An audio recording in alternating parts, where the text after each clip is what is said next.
ഇനി നമ്മൾ ജനനായകൻ സിനിമയെക്കുറിച്ച് സംസാരിക്കാം. എച്ച് വിനോദ് ഡയറക്റ്റ് ചെയ്താണ്. കഥയെന്തെന്നാൽ ഹീറോ ആദ്യം തന്നെ ജയിലിലുണ്ട്. ജയിലറിന് ഹീറോയുടെ ബിഹേവിയർ ഇഷ്ടപ്പെടി വളരെ ക്ലോസായി ചില സഹായങ്ങൾ ചെയ്യുന്നു. അത് സഹായം ചെയ്താത് കൊണ്ട് തന്നെ ജയിലറിനെ പണിഷ്മെൻ്റായി ട്രാൻസ്ഫർ ചെയ്ത് പുറത്തിടുന്നു. ഇപ്പോൾ ഹീറോ ജയിലിൽ നിന്ന് പുറത്തു വന്നതിന് ശേഷം അവനെ കാണാൻ പോകുന്നു. അങ്ങോട്ട് പോയാൽ യാദൃച്ഛികമായി അയാൾ ആക്സിഡൻറ്റിൽ മരിക്കുന്നു. മരിക്കുന്നതിന് മുൻപേ തൻ്റെ മകളെ എന്തെങ്കിലും ഒരു പ്രകാരം ആർമയിൽ ചേർക്കണമെന്ന് പറയുന്നു. അപ്പോൾ ഹീറോ ആ കുട്ടിയെ വളർത്തുപിതാവായി വളർക്കുന്നു. അവൾ ഈ ആർമയിൽ ചേർക്കുന്നതിൽ ഒരു വലിയ പ്രോബ്ലമുണ്ട്. അതുകൊണ്ടാണ് ആ കുട്ടി പെട്ടെന്ന് ഭയപ്പെടുന്നത്. എന്തുകൊണ്ടാണ് ഭയപ്പെടുന്നത്? ആ കുട്ടിയുടെ ഭയത്തിനും മെയിൻ വില്ലനും എന്താണ് ബന്ധം? മെയിൻ വില്ലിൻ്റെ ലക്ഷ്യം എന്താണ്? ഇത് തന്നെ ഈ സിനിമയുടെ കഥ. നിങ്ങൾക്കെല്ലാവർക്കും അറിയാമല്ലേ, ഇത് നമ്മുടെ ഇന്ത്യൻ സൂപ്പർ ഹീറോ ബാലകൃഷ്ണയുടെ ഭഗവാൻ കേസരിയുടെ റീമേക്കാണ്. പക്ഷേ ഷോട്ട് ടു ഷോട്ട് കോപ്പി ചെയ്തിട്ടില്ല. ഒരു മെയിൻ മാറ്റം മാത്രം എടുത്തു, ബാക്കിയെല്ലാം വളരെ മാറ്റി. ഈ സിനിമ റൗഫ്ലി 3 മണിക്കൂർ 3 നിമിഷം റണ്ണാകുന്നു. 2.5 മണിക്കൂർ പല് കടിച്ച് സഹനിച്ച് കണ്ടിട്ടും ലാസ്റ്റ് അരമണിക്കൂറിൽ റിമോട്ട് കൺട്രോൾ വാർ, ഹ്യൂമനോയിഡ് റോബോട്ട് എല്ലാം കൊണ്ട് വന്നി കഥയിൽ ഫോഴ്സ് ചെയ്തുകൊള്ളുന്നു. സിനിമ എന്താണെന്ന് അവസാനിക്കുന്നത് എന്ന് തോന്നുന്നു. മിഷൻ ഇമ്പോസിബിൾ ഫിലിംസ് കണ്ടിട്ടുണ്ടോ? ടോം ക്രൂസ് ഫസ്റ്റ് റീലിൽ ഒരു മിഷൻ എടുക്കുന്നു. ആ മിഷൻ കംപ്ലീറ്റ് ചെയ്യാൻ ബൈക്കിൽ നിന്ന്, ജംപ് പ്ലെയിനിൽ നിന്ന്, ജംപ് ട്രെയിനിൽ നിന്ന് ജംപ് എന്തെങ്കിലും സോമർസൽസ് ചെയ്ത് കംപ്ലീറ്റ് ചെയ്യുന്നു. പക്ഷേ ഇയാൾ 10 നിമിഷത്തിന് ഒരു പുതിയ മിഷൻ എടുക്കുന്നു. ഒന്നിന് ശേഷം ഒന്ന്, ജമ്പ് ശേഷം ജമ്പായി പോകുന്നു.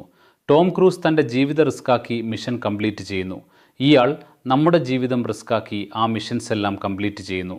എത്ര മിഷൻസ് കംപ്ലീറ്റ് ചെയ്യുന്നു, എത്ര കഥ പറയുന്നു. ജയിൽ പ്രോബ്ലം, ജയിലറുണ്ട്. V2 problem, tribal problem, illicit liquor problem, Tuticorin firing, women empowerment, child abuse, religious riots, religious harmony, മധ്യേ പാർട്ടി പ്രോപ്പഗാൻഡ എല്ലാം ഒക്കെയായി.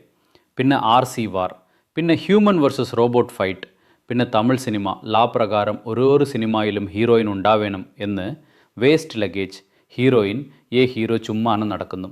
അതുമാത്രമല്ല, വൺ ലാസ്റ്റ് ഡാൻസ് ബ്രോ. ഇത് ലാസ്റ്റ് സിനിമ അല്ലേ, ഈ ഡാൻസും കാണാം. അത് കണ്ടിട്ട് സംഭവ് അവസാനത്തിലേത്തുന്ന് തെലുങ്ക് സിനിമയെ തമിഴിൽ റീമേക്ക് ചെയ്തിരുന്നെങ്കിൽ നന്നായിട്ട്. പക്ഷേ തെലുങ്ക് സിനിമയെ ഇന്നും കൂടെ തെലുങ്ക് സിനിമ പോലെ എടുത്ത് ഇത് തെലുഗുയിൽ ഡബ് ചെയ്ത് തെലുങ്കുകാർ പറഞ്ഞു നമ്മുടെ വീട്ടിൽ കേസരി എടുത്തു പോയി മുകളിൽ 4 ജീതി പാപ്പിയിട്ട് നമ്മുടെ തലയിൽ ഫോഴ്സ് ചെയ്യുന്നു. കഥ തന്നെ സിനിമയിൽ മാത്രം സംഭവിക്കുന്നതാണ്. റിയൽ ലൈഫിൽ അസല് പോസിബിൾ അല്ല. സീറോ റിയലിസം, റിയലിന് ബന്ധമില്ലാത്ത സിനിമ എടുത്ത്. എക്സാമ്പിളായി ഈ സിനിമയിലെ വില്ലനിൻ്റെ എയിം എന്തെന്നാൽ ഇന്ത്യ മുഴുവൻ വെപ്പൺസ് ഇമ്പോർട്ട് ചെയ്ത് റയറ്റ്സ് ഉണ്ടാക്കി പബ്ലിക്കിന് കൊടുത്ത് ദേശത്തെ ഒരു റയറ്റ് സോൺ ആക്കുക. അത്ര വലിയ വില്ലന് ഹീറോയെ അടിക്കുവാൻ അയച്ചവർക്ക് ഒരു പിസ്റ്റൾ പോലുമില്ല. പഴയ റസ്റ്റായ കത്തികളെടുത്ത് ഫൈറ്റ് ചെയ്യുന്നു. ഹീറോവും ബെയർ ഹാൻഡായി പോകുന്നു. അങ്ങ് കിടക്കുന്ന പൈപ്പ്സ്, അയൺ പീസസ് എല്ലാം എടുത്ത് ഹോം മെയ്ഡ് വെപ്പൺസ് പോലെ അസംബ്ലി ചെയ്ത് അവസാനം പപ്പീറ്റർ പോലെ ഓരോന്ന് ഫിക്സ് ചെയ്ത് ഫൈറ്റ് ചെയ്യുന്നു. ഒരു സീനിൽ ട്രൈബൽ പീപ്പിളി ഫോറസ്റ്റ് ഡെവലേഴ്സ് പോലെ കാണിച്ച് ഒരു ഗ്രൂപ്പ് അവരെ അടിച്ചു കൊല്ലുന്നു. എക്സ്ട്രീം വയലൻസ് നടക്കുന്നു. അതിലൊരു മദർ മാത്രം അവശനം, അന്ന എന്ന് വിളിക്കുന്നു. ഹീറോ എവിടെ നിന്ന് വരുന്നു എന്ന് നോക്കിയപ്പോൾ അങ്ങോട്ട് തന്നെ ഇരുന്ന് നമ്മുടെ സിനിമയെ കാണുന്നത് പോലെ കാണുന്നു. പഴയ MGR ഫിലിംസിൽ MGR 1 പഞ്ച് 2 പഞ്ച് 3ാമത്തെ പഞ്ച് കഴിഞ്ഞാലേ ഹിറ്റ് ബാക്ക് സ്റ്റാർട്ട് ചെയ്യുന്നു. അതുപോലെ ഇയാളും ആരും വിളിച്ചു കഴിഞ്ഞാലേ ഫൈറ്റ് ചെയ്യാനിരിക്കുന്നു. What bro, it is very wrong bro. ഇന്നും നമ്മൾ എപ്പോഴും ചോദിക്കുന്ന ക്വസ്റ്റ്യൻ ബിഗിൾ ഇന്നും ചോദിച്ചിരുന്നു. ഇന്നും one last time bro.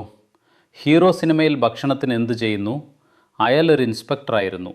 Suspend ചെയ്ത് ആലെങ്കിൽ ഡിസ്മിസ് ചെയ്ത് മണി സേവ് ചെയ്തിട്ടില്ല. എന്തുകൊണ്ടെന്ന് വെച്ചാൽ തൻ്റെ മദരി കാണിക്കുമ്പോൾ അവൾ ഭക്ഷണത്തിന് ഇല്ലാത്തതുപോലുണ്ട്. അതുകൊണ്ട് സേവിങ്സ് ഇല്ല, ഇൻകമുമില്ല. ഇപ്പോൾ ചേരുകുട്ടിയുടെ ഗൗതമൻ പെൻഷൻ കഴിച്ചു കിടക്കുന്നു, അറിയില്ല. അത് വിറ്റാലും അവൻ്റെ ചുറ്റും മൗണ്ടൻ ഗോഡ്സ് പോലെ 10 പേരുണ്ട്. ഓരോ ആളും എലഫൻറ്റ് ലെഗ് പീസ് കഴിക്കുന്നത് പോലെ ഉണ്ട്. അവർ ഭക്ഷണത്തിന് എന്ത് ചെയ്യുന്നു? സിനിമ ആ ഡീറ്റെയിൽസിലേക്കും പോകുന്നില്ല. നോർമലി വിജയ് സിനിമയിൽ സോങ്സ് ഹൈലൈറ്റ് ആയിരിക്കും. പക്ഷേ ഈ സിനിമയിൽ രഞ്ജിതമേ പോലെ അല്ലെങ്കിൽ ഹലാമതി പോലെ ഒരു പ്രോപ്പർ സോങ് പോലുമില്ല. വിജയ് തൻ്റെ പീക്ക് എഫേർട്ട് ഇട്ട് ഡാൻസ് ചെയ്തിട്ടും സോങ്സ് ആ ലെവലില്ലാത്തത്. ചില സീൻസ് ഇക്കടെ അക്കടെ എൻജോയബിളായുണ്ട്. എസ്പെഷ്യലി പ്രകാശ് രാജ് റോക്സ് മീലിരുന്ന് കഴിക്കുന്ന സീൻ, പിന്നെ മമീത ബൈജു വിജയിനെ കുറിച്ച് സംസാരിക്കുന്ന സീൻ, അതൊക്കെ വളരെ നന്നായി. ഈ സിനിമയുടെ റിലീസ് സെലിബ്രേഷൻ ഇന്നലെ രാത്രി മുതൽ തുടങ്ങിയിരുന്നു. അതോടെ നീറ്റ് ഇഷ്യൂ ദേശം മുഴുവൻ നടക്കുന്നു. അതുകൊണ്ട് കമ്പയർ ചെയ്തു വളരെ മെമ്മസ് പോസ്റ്റ് ചെയ്യുന്നു. ഒരു മെം വളരെ പബ്ലിക്കായി നോർത്ത് ഇന്ത്യൻ എഡ്യൂക്കേഷൻ ഇന്നുവേണ്ടി ഫൈറ്റ് ചെയ്യും തമിഴ് ചീന, ഇന്നുവേണ്ടി തിയേറ്റർ മുന്നിൽ ഡാൻസ് ചെയ്യും. ഞാൻ വൈൽഡസ്റ്റ് ഡ്രീംസിൽ പോലും കണ്ടിട്ടില്ല. നോർമലി വിജയ് സിനിമ റിലീസായാൽ ഒരാഴ്ച മുഴുവൻ ചെന്നൈ പോലെ സിറ്റീസിൽ ടിക്കറ്റ്സ് കിട്ടില്ല. കൊഞ്ച 4 ദിവസമെങ്കിലും റിസർവേഷനിൽ ഹൗസ്ഫുൾ ആയിരിക്കും. പക്ഷേ ഈ സിനിമ ഇന്ന് നാളെ ടിക്കറ്റ്സും ചില തിയേറ്റേഴ്സിൽ ഈസിയായി കൈക്കിട്ടും. മെയിൻ റീസൺസ് എന്തെന്നാൽ സിനിമ ഓൾറെഡി ഇലജലായി ഓൺലൈനിൽ വന്നു, അല്ലെങ്കിൽ സർട്ടിഫിക്കറ്റ് കൊടുത്ത്. വിജയുടെ മേജർ ഓഡിയൻസ് കിഡ്സ് ആയതുകൊണ്ട് കിഡ്സ് പേരൻസും തിയേറ്ററിലെത്താൻ കഴിയില്ല. നോർമലി എല്ലാവരും വിജയിനെ MGRുമായി കമ്പയർ ചെയ്യുന്നു. അയാളും ഒരു top actor, on political party തുടങ്ങി ഫസ്റ്റ് ജനറൽ ഇലക്ഷനിൽ തന്നെ CM ആയി.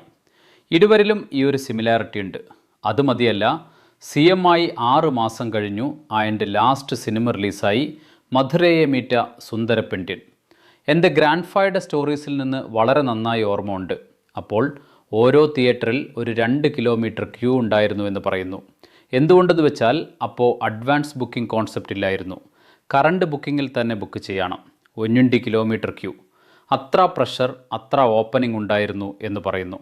പക്ഷേ റിലീസായി ഒരാഴ്ച കഴിഞ്ഞു എല്ലാ തിയേറ്റേഴ്സിൽ നിന്നും എടുത്ത് ടോട്ടൽ ഫ്ലോപ്പായി.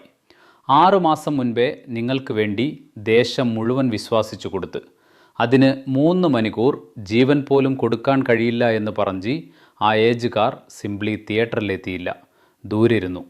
ഈ സിനിമയിൽ നിന്ന് എന്ത് സംഭവിക്കുമെന്ന് കാണാം. ഓവറോൾ സിനിമ എങ്കാണു എന്ന് ചോദിച്ചാൽ ഈ സിനിമ ഫുള്ളായി വിജയ് ഫാൻസിന് വേണ്ടി എടുത്തതാണ്. അത് മതിയല്ല, അവരുടെ പാർട്ടി പ്രൊപ്പഗണ്ട സിനിമയുമാണ്. ആ ഇൻറ്റൻഷൻ ഫിൽഫുള്ളായി, 100% ഫിൽഫുള്ളായി എന്ന് പറയാം. ആ സെൻസിൽ സിനിമ നന്നായി. പക്ഷേ കോമൺ ഓഡിയൻസ് പോയി കണ്ടാൽ 3 വട്ടം സിനിമ പ്ലസ് കടിച്ച് കാണാം. പക്ഷേ ലാസ്റ്റ് 6 മണിക്ക് വല്ലാതെ ഹെഡേക്ക്. ഇത് വിജയുടെ ലാസ്റ്റ് സിനിമ എന്നുള്ളത് വിജയ് ഫാൻസിന് ഇന്നും വളരെ വലിയ സാഡ്നെസ് ആണ്. അതിൽ സർപ്രൈസ് ഒന്നുമില്ല. പക്ഷേ നമ്മളെപ്പോലെ കോമൺ ഓഡിയൻസ് ഇന്നും വിജയ് പോലെ ഒരു വണ്ടർഫുൾ എൻ്റർടൈനർ മിസ്സാക്കുന്നുവെന്ന സാഡ്നെസ് ഉണ്ടാക്കും. ആരും ഡിനൈ ചെയ്യാനില്ല. എനിവേ, ഇതെല്ലാം ജനനായകൻ സിനിമയെക്കുറിച്ച്. ഇന്നൊരു റിവ്യൂ വീഡിയോയിൽ കാണാം. Bye bye.